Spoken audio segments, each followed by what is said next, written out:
महाराष्ट्र राज्य कृषी क्षेत्रात अग्रेसर राहावे म्हणून राज्य शासनाच्या ऊर्जा विभागाने कृषीपंप वीज ग्राहकाला त्याच्या मागणीनुसार वीज जोडणीचा पर्याय उपलब्ध करून देण्यासाठी नवीन कृषीपंप वीज जोडणी धोरण 2020 जाहीर केले आहे।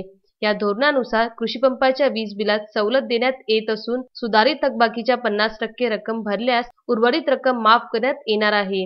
हे धोरण बळीराजा सर्वांगीण विकासाच्या दृष्टीने महत्त्वाचे असून शेतकऱ्यांनी या योजनेचा लाभ घ्यावा असे आवाहन वीज वितरण विभागाच्या चांदूरबाजार महावितरणचे उपकार्यकारी अभियंता सुधीर वानखडे यांनी केले आहे व शिरसगाव ब्रँचचे प्रभारी अभियंता काळे हे सुद्धा हजर होते।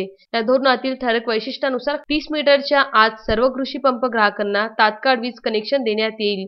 ज्या कृषीपंप अर्जदाराचे अंतर लघुदाब वाहिनीपासून 200 मीटर आत आहे अशा नवीन कृषीपंप ग्राहकांना एरियल बंचचे केबलद्वारा 3 महिन्यात नवीन वीज जोडणी देण्यात येईल। 200 ते 600 मीटर आत असलेल्या ग्राहकांना उच्चदाब वितरण प्रणालीचा पर्याय उपलब्ध असून विशिष्ट परिस्थितीत 600 मीटरपेक्षा जास्त अंतर असलेल्या कृषी ग्राहकांना सौर ऊर्जा अथवा उच्च दाबावर वितरण प्रणालीचा पर्याय उपलब्ध असेल। मागासवर्गीय कृषीपंप ग्राहकांसाठी नवीन वीज जोडण्याकरिता सवलत उपलब्ध आहे। तसेच नवीन कृषी वीज जोडणीकरिता ऑनलाईन अर्ज करण्याची सुविधा उपलब्ध करून देण्यात आली आहे। योजना सुरू झाल्यापासून 5 वर्षापूर्वीच्या थकबाकींवर संपूर्ण व्याज व विलंब आकार माफ केला असून मागील 5 वर्षाच्या थकबाकीवर देखील संपूर्ण विलंब आकार माफ करून व्याज दरात सवलत देण्यात आली आहे। असे सुधारित थकबाकीची रक्कम कृषीपंप ग्राहकांच्या सोयीनुसार 3 वर्षात भरण्याची मुभा देण्यात आली आहे। यात पहिल्या वर्षी थकबाकी भरल्यास 50% वीज बिल माफ करण्यात येणार आहे।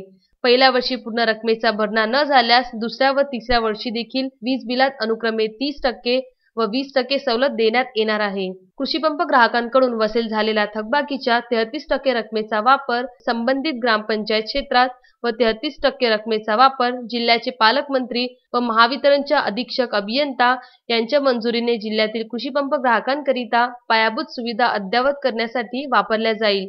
ग्रामपंचायत स्तरावर नवीन कृषीपंप वीज जोडणी, वितरण रोहित्रांची क्षमता वाढ, नवीन वितरण रोहित्र बसविणे, लघुदाब वाहिनीचे व 11 kV बाय 22 kV वाहिनीचे बळकटीकरणाची कामे करण्यात येणार आहे।